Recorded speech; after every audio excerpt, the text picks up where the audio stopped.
북한의 탄도미사일 발사를 두고 정치권도 일제히 강하게 비판하고 나섰습니다. 강력한 경고 메시지를 보내면서 한편으로는 각 당의 대선 후보들이 안보 문제를 해결할 적임자라고 강조하고 있습니다. 취재기자 연결합니다. 염혜원 기자. 네, 국회입니다. 네, 먼저 북한 미사일 도발에 대한 정치권 반응부터 전해주시죠. 네, 오전부터 각 당은 일제히 강한 비판 논평을 내놓고 있습니다. 더불어민주당 선대위는 북한은 평화를 원하는지 파멸을 원하는지 국제 정세를 냉정하게 돌아보라며 강력하게 경고했습니다. 또 문재인 후보가 제안했던 비상안보점검회의에 각 당 대표와 대선 후보들이 참석해야 한다고 촉구했습니다.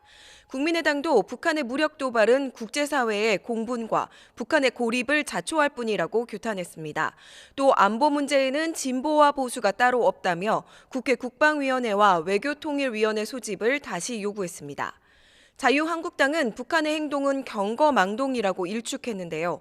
문재인, 안철수 후보가 햇볕 정책을 계승하겠다고 하지만 북한의 통치 자금을 대주면서 일방적으로 끌려다니는 거짓 평화로는 한반도 안보 위기를 해결할 수 없다고 주장했습니다. 바른정당도 북한의 도발로 대한민국의 털끝만한 피해가 발생하는 순간 김정은 정권은 멸절할 것이라고 경고했습니다. 또 정부는 군의 대응과 전력을 살펴 한치의 흐트러짐이 없도록 하라고 촉구했습니다. 네, 대선 주자들의 행보도 좀 알아보죠. 내일부터 본격적인 선거운동을 앞두고 이 주자들이 오늘도 빡빡한 일정을 소화하고 있다고요? 네, 그렇습니다. 문재인 후보는 대중교통 관련 정책을 발표했습니다. 수도권 광역 급행열차를 확대 편성하고 다양한 지하철 정기권을 만들어서 교통비를 줄이겠다고 약속했습니다. 또 고속도로 무료 구간을 늘리고 수도권과 광역시 교통정책을 전담하는 대도시권 광역교통청을 신설하겠다고 밝혔습니다. 안철수 후보는 오전에는 지역구인 서울 노원구에서 일정을 소화했습니다. 부활절 예배에 참석한 뒤 의원직 사퇴를 하루 앞두고 지역 구민들에게 사퇴를 결심한 배경과 의미를 설명할 계획입니다. 자유한국당 홍준표 후보는 청년 공약을 발표했습니다. 대통령 직속 청년 군안위원회를 신설하고 청년 일자리 110만 개를 새로 만들겠다고 약속했습니다.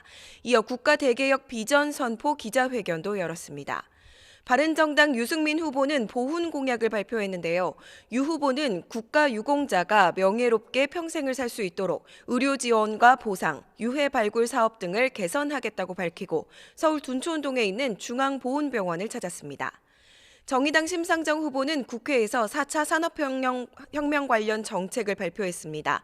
심 후보는 다른 대선 주자들이 발표한 공약에는 기업만 있고 사회와 사람은 없다며 노동정책을 바꿔야 한다고 강조했습니다. 오늘 오후 3시에는 안산 합동분향소에서 세월호 참사 3년 추모 행사가 열립니다.